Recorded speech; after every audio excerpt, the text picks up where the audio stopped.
Hi, this is Holder Biner from DevilsDigest.com. I'm over here with staff writer Ralph Amsden at the Sun Bowl in El Paso, where Arizona State dropped its final contest of the 2017 season, 52-31 to NC State. And Ralph, it's almost like the way this game flowed and the outcome was maybe just a little too obvious. We talk about last 5 weeks of extreme drama in Tempe, for lack of a better term, and whether the team was prepared or not prepared. I mean, I heard conflicting messages about that all the way up until game day. From what you saw today, I mean, did we see a prepared ASU team? You're only as strong as your weakest link in any given situation, and I think it would be absurd to expect anybody to take this in stride, what things have been like the last 5 weeks as far as losing coaches, not necessarily knowing your future. You have guys who are preparing to go on to the NFL, guys who are possibly considering a transfer, people who wanted to be home for Christmas and are thinking about that kind of thing. And then you had guys that showed up and were absolutely ready to play, but you can't expect that down to your last guy that everybody's head is in it. And if it's true that you're only as strong as your weakest link, the situation created some opportunities for weak links in this game today, and I think we saw the effect of that. Let's talk about some of the storylines that we saw today in the game. To me, the worst kept secret in college football was Bradley Chubb, the star defensive lineman for NC State, not playing. I know they played a little cat and mouse game media-wise. We did not see Chubb today. That was expected. Was probably not expected, at least I haven't seen or heard it at all, that linebacker Christian Sam, for the same reason that Chubb missed the game, because he wants to prepare to the NFL draft, not risk an injury two months before the combine and 4 months before the draft. Christian Sam, the linebacker for Arizona State, did sit out as well. Now, when you look at the stat sheet, 173 yards rushing for NC State, 117 for ASU, but that's one of many hollow stats, I would say, today. At least in my opinion, Ralph, there's no way you can overstate the fact that Chubb's absence did not hurt NC State even half, and even iota, as much as Christian Sam's absence hurt Arizona State. I absolutely believe that, and while I do respect any player's decision to forego a bowl game that goes past even like your plan to even stay in college at all and to look out for your future, I do hope that some of these players are actually talking to some of the players who have decided to skip bowl games and getting some of their feedback on what the downside of it is, because there really is when you watch your team go out there and struggle and you know that you could have made an impact. It is something that you have to remember for a very long time. And ultimately, you watch all of your coaches and your athletic director make business decisions, and it's going to be tempting to go ahead and make a business decision for yourself. I don't think anybody should fault him for it. I really don't think that should affect his legacy. He probably would not have been at Arizona State this year if he had been healthy last year. And so, this is a situation where it definitely hurt Arizona State over the middle. We saw a couple of missed tackles, but just ultimately there was a little bit of a drop-off in personnel, and I think Arizona State was missing some of that big play and just sureness from the middle of the linebacking core. And we said it time and time again, I know it's stating the obvious, but today was a stark example of it. When Arizona State's ground attack is not clicking on all cylinders, and it was far from that. I mean, like I said, the 117 yards on the ground, which does include 3 sacks that Manny Wilkins suffered, but nonetheless, Arizona State could never get their ground game going. That put more pressure on Manny Wilkins. I think that led in big part for 3 interceptions. I thought the pass protection as well as the run blocking, for that matter, was very, very poor. The battle of the trenches, was so decidingly in favor of NC State, who led this game from ticker to ticker. And I was over on the sideline. I watched Manny Wilkins try to keep his offensive line in the game. There were a couple of guys that had a hard time even raising their head. Maybe it was a matter of not necessarily being ready, being in shape, or just getting their tail kicked.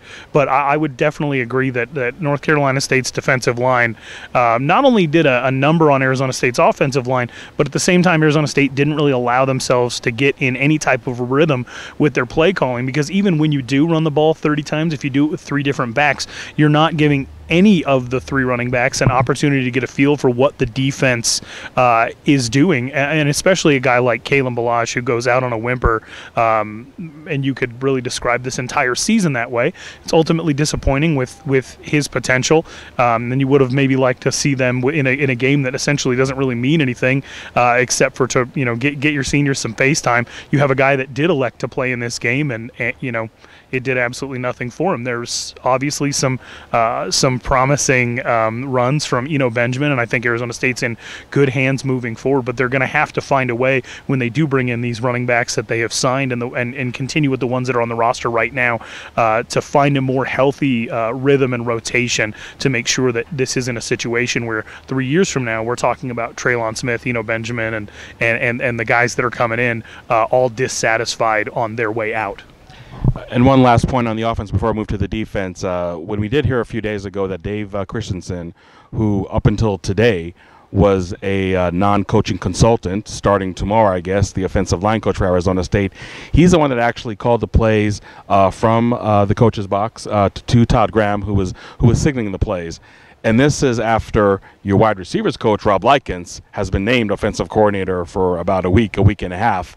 I don't want to sound like Mr. Hindsight, because I made my feelings clear before this game that I thought that was a questionable decision. I understand that as an offense, you take what the defense gives you.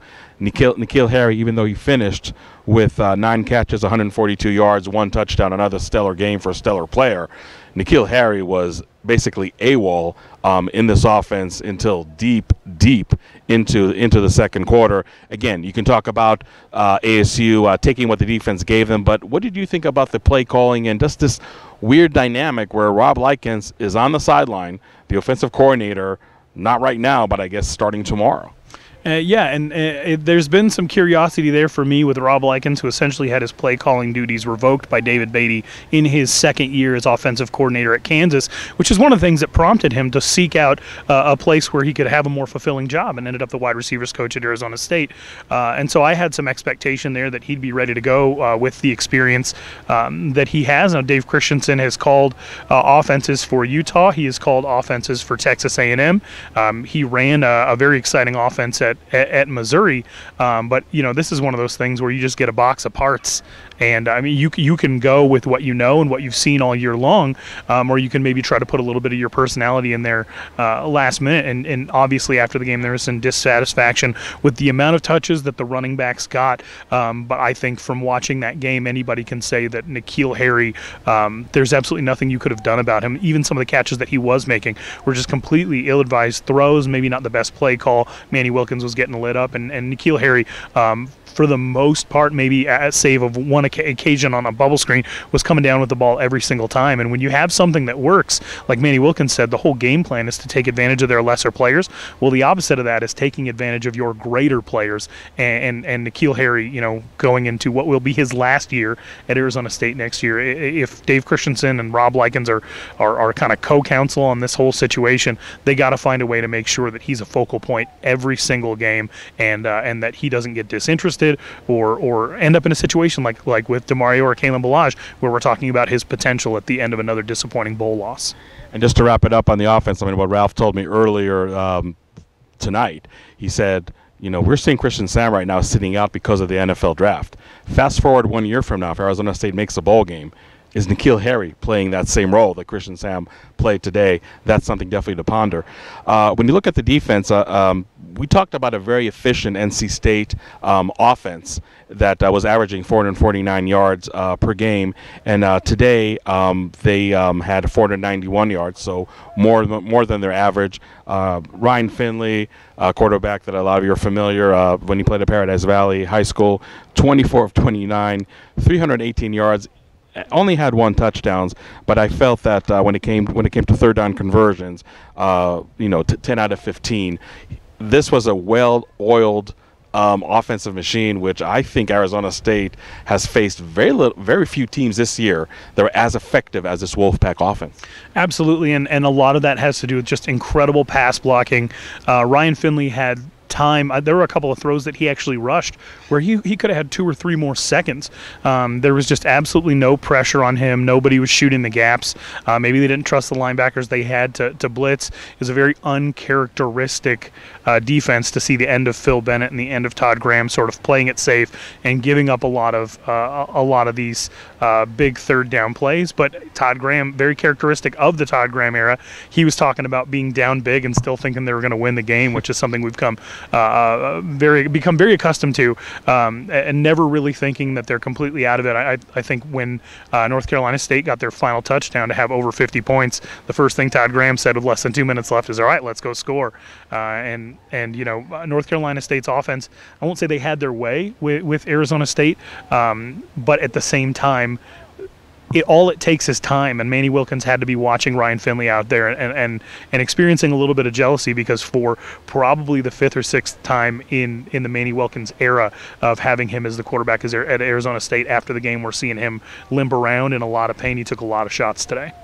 And as far as the defense, just to finish that topic, to me, I saw a lot of plays reminiscent of 2015 and 16, crucial mistakes, missed tackles, third and forever downs being converted almost at a regular rate.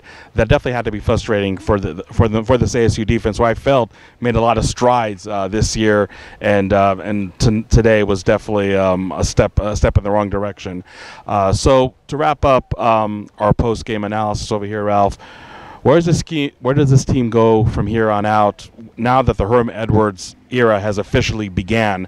Is there enough of a foundation for this team to be here this time next year, 7-5, going to a bowl game, or do you feel that the rebuilding mode in Tempe is going to be in full swing? Well, we're going to find out a lot about Herm Edwards really quickly, because it's not just about the players. Ray Anderson talked about the players in Northern California, the players in Louisiana, all of these players that Herm Edwards would be great in their living room. First, he's going to have to get into a relationship with some of the guys that are on this team and figure out who's going to fit and who's got a future here.